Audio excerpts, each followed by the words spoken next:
Hello, this is Judith Gonzalez, and for this video, I'll be going over the second data table for my titration slab. Here, I have my table, and I'm going to use my mouse.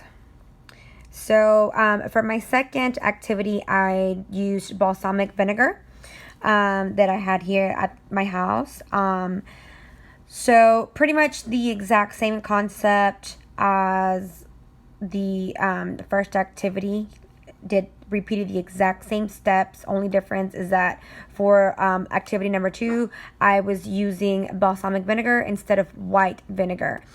So again, here is the mass of the vinegar, which I got by putting 5 ml of the balsamic vinegar in a graduated cylinder and weighed that on a scale. So that's where I got that number from.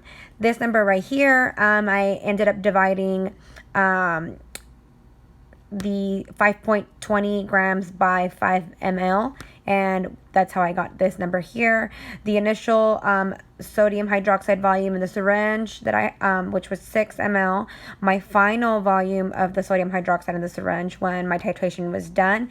Therefore, for this first sample of the balsamic vinegar, I used 5.5 ml. And then same thing, just like the table before, for the second part of my table here, the rest of these numbers were inputted by using equations to be able to calculate these numbers.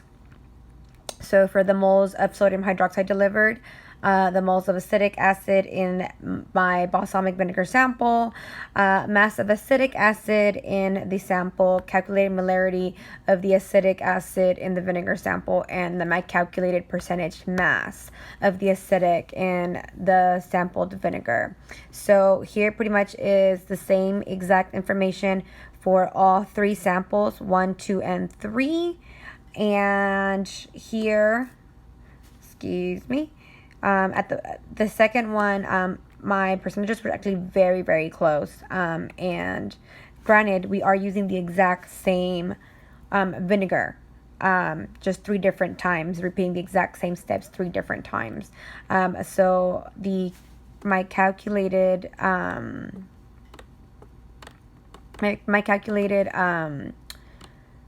average for my second activity with the balsamic vinegar was 6.33%.